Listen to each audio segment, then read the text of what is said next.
Hi everyone, KP food ઝોનમાં આપનું સ્વાગત છે। આજે આપણે બનાવીશું લસણિયા બટેટાનું શાક, જેના માટે મેં 2 બટેટા બાફીને લઈ લીધા છે, 2 ટમેટાં કાપીને લઈ લીધા છે, 1 ઝીણી ડુંગળી સમારી લીધી છે, 8 થી 10 કળી લસણ લીધી છે, 2 થી 3 ટેબલસ્પૂન તેલ લીધું છે અને ગાર્નિશિંગ માટે કોથમરી લીધી છે। હવે આપણે લસણની કળીને ખાંડી લઈશું। એની અંદર આપણે અડધી ટીસ્પૂન ધાણા જીરું પાવડર લેશું, 1/2 ટીસ્પૂન હળદર લેશું, 1/2 ટીસ્પૂન મરચું લેશું અને સ્વાદ અનુસાર મીઠું લઈશું। આપણે લસણની કળીને ખાંડીને ચટણી બનાવી લઈશું। આ રીતે ચટણી તૈયાર થઈ ગઈ છે। હવે આપણે 2 થી 3 ટેબલસ્પૂન ઓઇલ લીધું છે। ઓઇલ ગરમ થાય એટલે એની અંદર આપણે 1/2 ટીસ્પૂન રાઈ એડ કરીશું, 1/2 ટીસ્પૂન જીરું એડ કરીશું અને રાઈ તતડે ત્યાં સુધી આપણે રાહ જોઈશું।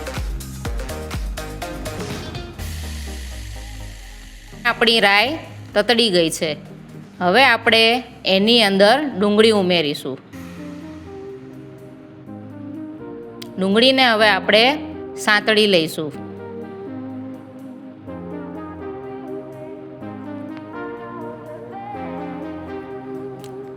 ડુંગળી સતળાઈ ગયા પછી આપણે એની અંદર મસાલા ઉમેરીશું।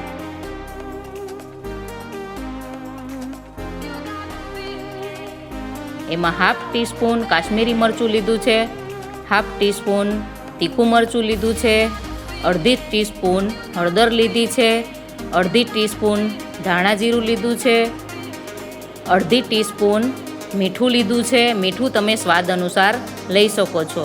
અડધી ટીસ્પૂન ગરમ મસાલો લીધો છે। હવે આપણે તેને સાંતળી લઈશું।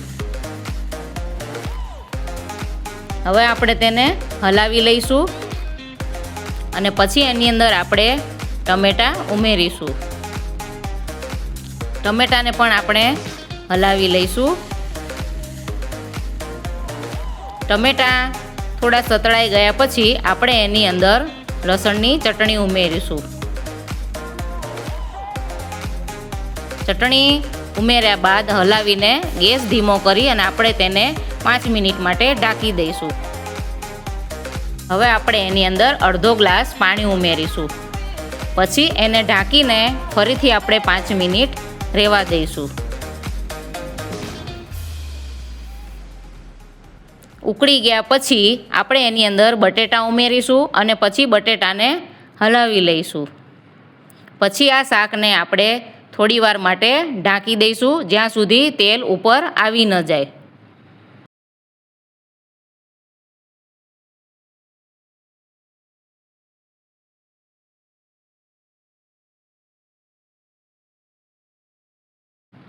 આપણું શાક રેડી થઈ ગયું છે। હવે આપણે એને સર્વિંગ બાઉલમાં કાઢી લઈશું। તો રેડી છે આપણું લસણિયા બટેટાનું શાક।